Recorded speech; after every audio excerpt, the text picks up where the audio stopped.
नमस्कार बच्चों, मैं दामोदर शर्मा एक बार पुनः आपके समक्ष हाजिर हूं।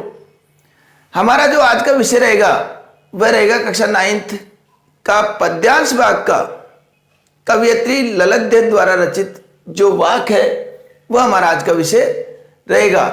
ये वाक जैसे अपने पढ़ा सूरदास तुलसीदास जी की चौपाई, मीरा के पद, रसकान के सवैये, उसी प्रकार ललित दत्त के ये जो वाक है ये भी काफी प्रसिद्ध है। तो ललित दत्त ने अपने वाकों में क्या बताया, वाक में उन सबको तो हम पढ़ेंगे। इसके पूर्व ललित दत्त के बारे में थोड़ी सी जानकारी दे दूं कि यह एक कश्मीरी कवयित्री है। कश्मीरी कवयित्री के साथ साथ इन्होंने अनेक रचनाएं लिखी और श्रेष्ठ उपलब्धि हासिल की। ऐसी महानतम कवि का जन्म सन 1320 ईस्वी में हुआ तथा इनका निधन 1391 ईस्वी में हुआ। आज हम इस वीडियो में इनके प्रथम पद्यांश का अध्ययन करेंगे। तो प्रथम पद्यांश है, रस्सी कच्चे धागे की खींच रही मैं नाव, जाने कब सुन मेरी पुकार, करे देव भर सागर पार, पानी टपके कच्चे सकोरे, व्यर्थ प्रयास हो रहे मेरे, जी में उठती रह रहे हूं घर जाने की चाहे घेरे। ये इन्होंने पद्यांश लिखा। अब इस पद्यांश का अर्थ हम प्रारंभ करें उसके पहले मैं कुछ बात बताना चाहता हूं कि देखिए बच्चों, ये जीवन जो है ये क्षणभंगुर है। ये कब समाप्त हो जाए ये किसी को पता नहीं है।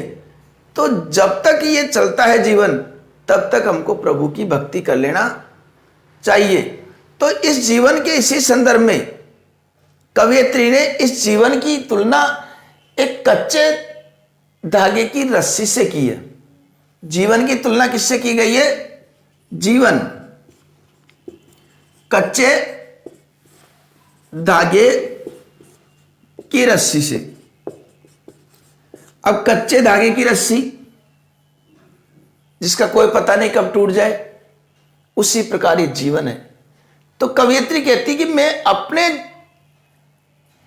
इस कच्चे धागे रूपी रस्सी, कच्चे धागे की रस्सी रूपी जीवन से मैं इस भक्ति रूपी नाव को खींचने का प्रयास कर रही हूं। तो जीवन को किसके समान माना उन्होंने? कच्चे धागे की रस्सी। तो कच्चे धागे की रस्सी के समान इस जीवन से मैं अपनी भक्ति रूपी नाव को खींचने का प्रयास कर रही हूं। जाने कब सुन मेरी पुकार, और पता नहीं प्रभु मेरी पुकार कब सुनेंगे। यह मुझको आभास नहीं है कि प्रभु मेरी पुकार कब सुनेंगे, और मेरी पुकार सुनकर के करे देव बहु सागर पार। वह प्रभु मेरे को मेरी पुकार सुन करके मुझे जो है मेरा उद्धार कब करेंगे, इस संसार सागर से मुझे कब पार करोगे। करे देव बहु सागर पार, कि देव का मतलब प्रभु, बहु का मतलब संसार, सागर का मतलब सागर, पार का मतलब पार। तो हे प्रभु आप मुझे इस संसार सागर से कब पार करोगे, क्योंकि मैं अपने कच्चे धागे की रस्सी रूपी जीवन से अपनी भक्ति रूपी नाव को खींचने का प्रयास कर रही हूं, और पता नहीं प्रभु मेरी पुकार सुन करके कब मेरा उद्धार करेंगे, कब मुझे इस संसार सागर से पार करेंगे। अगले हम बताते हैं कि पानी टपके कच्चे सकोरे, कि जिस प्रकार एक कच्चा सकोरा, सकोरे से रात में हम घड़े ले लेते हैं, कि जिस प्रकार घड़े से, कच्चे घड़े से निरंतर पानी से भरा हुआ घड़ा है, उसमें निरंतर पानी की बूंद टपकती रहती है। टपकते टपकते एक समय ऐसा आता है कि वह घड़ा खाली हो जाता है। अब उस घड़े खाली होने के बाद में वो घड़ा का पानी समाप्त। उसी प्रकार ये जीवन है, इसमें भी क्षण प्रतिक्षण हमारी आयु घटती हुई चलती है। अगर हम, विधाता ने हमको जितनी आयु दी है, जो जो हम आगे बढ़ेंगे, अगर मान लो विधाता ने हमको 100 वर्ष की आयु दी है, तो अगर 25 वर्ष के हम हो गए तो हमारी आयु में से 25 वर्ष कम हो गए, हम फिर 75 वर्ष के ही शेष रहे। तो उसी प्रकार आयु क्षण प्रतिक्षण घटती जाती है। कच्चे सकोरे में जिस प्रकार जल घटते हुए जाता है, उसी प्रकार हमारी आयु भी घटती जाती है। व्यर्थ हो रहे प्रयास मेरे, और मुझे तो ऐसा लगता है कि जिस प्रकार आयु घटती हुई जा रही है, उसको देखते हुए मेरे जो प्रयास है, मेरी जो भक्ति है, वह काफी कम प्रतीत हो रही है, और मेरे प्रयास तो मुझे व्यर्थ ही नजर आ रहे हैं। जी मैं उठती रह रहे हूं, लेकिन मन में बार बार एक अभिलाषा उठती है। जी का मतलब मन में एक बार बार एक अभिलाषा उठती है कि घर जाने की चाहे घेरे, कि मुझे अपने घर जाने का सौभाग्य कब प्राप्त होगा। घर से तात्पर्य अर्थात परमात्मा से मिलने का सौभाग्य कब प्राप्त होगा। वह समय कब आएगा जब मैं परमात्मा के घर, परमात्मा के पास पहुंच जाऊं, अपने घर पहुंच जाऊं, क्योंकि आत्मा का घर एक परमात्मा ही होता है। ये उसके मन में बार बार ये बात उठती है कि कब मुझे अपने घर अर्थात उस परमात्मा के परम धाम में जाने का सौभाग्य मुझे प्राप्त होगा। तो कवियत्री एक बार पुनः सुन लीजिए। कवियत्री इस पद्यांश के माध्यम से बताती है कि अपनी पीड़ा को उजागर करते हुए कहती है कि हे प्रभु, मैं इस कच्चे धागे की रस्सी रूपी जीवन से अपनी भक्ति रूपी नाव को खींचने का प्रयास कर रही हूं। पता नहीं जाने कब पता नहीं प्रभु कब मेरी पुकार सुनेंगे और मुझे इस संसार सागर से पार करेंगे।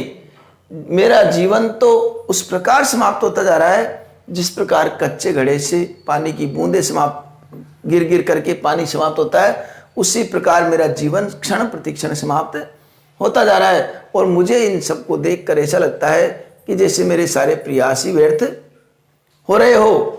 मन में केवल जी में उठती, मन में केवल एक ही अभिलाषा बार बार जगह करती है कि वह समय कब आएगा जब मैं अपने घर पहुंच जाऊंगी, अर्थात उस परमात्मा से मेरा मिलन हो जाएगा। इस प्रकार की उन्होंने व्यथा प्रकट की है। अब इसका क्या है कि हमको इसकी व्याख्या करनी पड़े। परीक्षा में आ जाए सर प्रसंग व्याख्या कीजिए, तो व्याख्या करने के लिए हमको ज्यादा कुछ नहीं करना।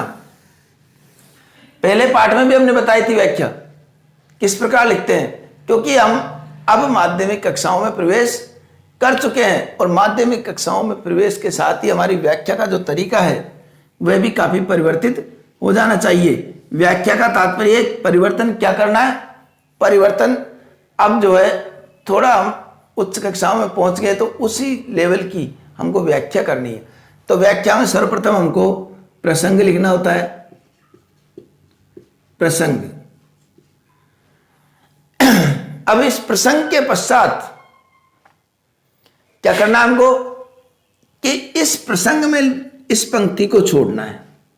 जिस लाइन में हमने प्रसंग लिखा है उस पंक्ति को हमको छोड़ना है और नीचे इसके जस्ट नीचे यहां से चालू करना है प्रस्तुत पद्यांश।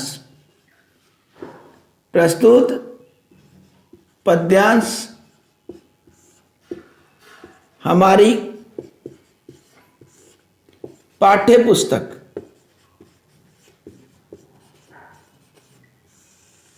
अब पाठ्य पुस्तक का नाम लिख दीजिए। क्या नाम है? क्षितिज। इसको विशेष उदाहरण चिन्ह से दर्शा दीजिए के अंतर्गत, वापिस यहां आ जाइए, अंतर्गत ललद्यत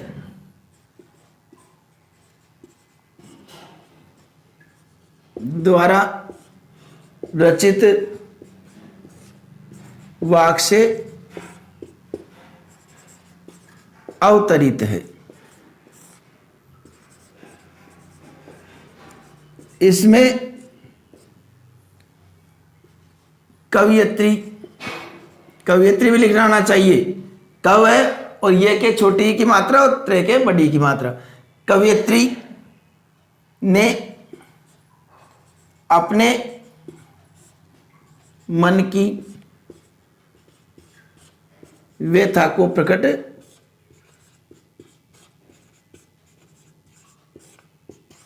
किया है। ठीक है, अब क्या लिखना हमको? व्याख्या। व्याख्या में वही कि जिस पंक्ति में हमने व्याख्या शब्द लिखा है उस पंक्ति को खाली छोड़ना, उसके नीचे से हमको एक प्रारंभ करनी है व्याख्या। तो व्याख्या भी जैसे बताई थी मैंने, उस व्याख्या को उस प्रकार हमको लिखना है कि यहां पर चालू कैसे करेंगे कि कवयित्री ललध्यध अपनी मन की व्यथा को प्रकट करते हुए कहती है कि, और अपनी व्याख्या चालू कर देंगे। फिर व्याख्या कंप्लीट होने के बाद में, ये मान लो व्याख्या हो गई आपकी, इसके पश्चात हमको विशेष लिखना पड़ेगा। विशेष में जो व्याकरणिक दृष्टि से जो भी बातें आई है, चाहे उसकी भाषा हो, रस हो, अलंकार हो, और भी कोई जानकारी हो, वो इसमें लिखनी पड़ेगी। तो भाषा सरल व सहज, ठीक है। और भी लिख सकते हैं अपन, सरल, सहज व प्रभाव में है। इसके पश्चात यहां पर रस्सी से तुलना की है, किसकी? जीवन की। जीवन को रस्सी का रूप दिया है तो रूपक अलंकार हो गया।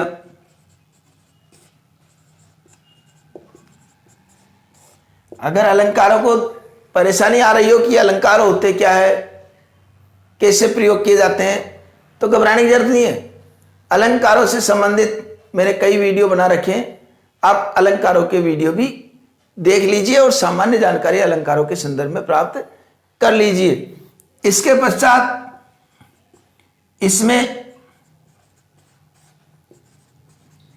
कवयित्री ने अपनी मनोव्यथा का